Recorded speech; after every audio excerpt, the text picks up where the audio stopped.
Friends నమస్తే. తెలంగాణలోని తెలంగాణ ప్రభుత్వం బీసీలకు 42% reservation in local body elections అనేసి ఒక జీవోను విడుదల చేయడం జరిగింది. ఆ జీవో పైన కొంతమంది వ్యక్తులు హైకోర్టులో కేసు ఫైల్ చేశారు. పిటిషనర్ సైడ్ నుంచి, రెస్పాండెంట్ సైడ్ నుంచి ఆర్గ్యుమెంట్స్ ఇన్న తర్వాత హైకోర్టు స్టే అనేది విధించడం జరిగింది. రాష్ట్ర ప్రభుత్వానికి ఒక 4 వారాల సమయం అనేది ఇవ్వడం జరిగింది వారి యొక్క కౌంటర్ అఫిడవిట్ ఫైల్ చేయడానికి. మరి ఇక్కడ తెలంగాణలోని బీసీలకు 42% రిజర్వేషన్లు రాజ్యాంగం ప్రకారం చెల్లుబాటు అవుతుందా లేదా అనేసి ఈ వీడియో ద్వారా విశ్లేషణ చేద్దాం.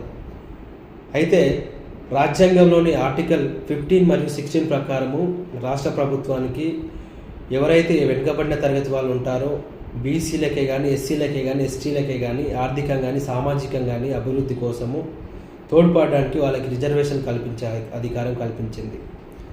మరి అదేవిధంగా 1992లోని సుప్రీంకోర్టు ఒక జడ్జిమెంట్లో ఏం చెప్పిందనంటే రిజర్వేషన్లు 50% కంటే ఎక్కువ మించి ఉండడానికి వీల్లేదు. ఒకవేళ 50% కంటే రిజర్వేషన్లు ఎక్కువ మించి ఉంటే అది రాజ్యాంగానికి విరుద్ధము అనేసి జడ్జిమెంట్ ఇవ్వడం జరిగింది.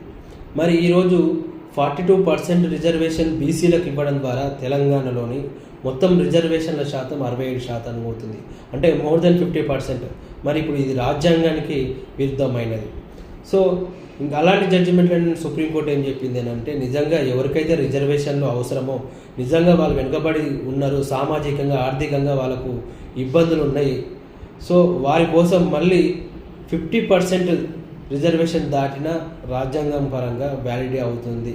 అయితే ఇక్కడ రాష్ట్ర ప్రభుత్వము నిజంగా తెలంగాణలోని బీసీలు వెనుకబడి ఉన్నారు, వారికి ప్రస్తుత రిజర్వేషన్ సరిపోవట్లేదు, 42% రిజర్వేషన్లకు వారికి కావాలి ఆర్థికంగా సామాజికంగా తోడ్పడడానికి, అభివృద్ధి చెందడానికి కానీ రాష్ట్ర ప్రభుత్వం జెన్యూన్గా ఒక రిపోర్ట్ని హైకోర్టు ముందు ఉంచితే హైకోర్టు మన యొక్క వాదన విన్న తర్వాత జెన్యూన్ అని భావిస్తే 42% రిజర్వేషన్ కోసము యాక్సెప్ట్ చేసే ఛాన్సెస్ ఉంటాయి.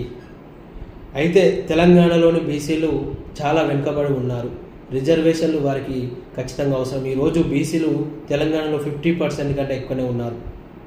ఆర్థికంగా, సామాజికంగా, ఎడ్యుకేషన్ పరంగా బీసీలు చాలా వెనుకబడి ఉన్నారు.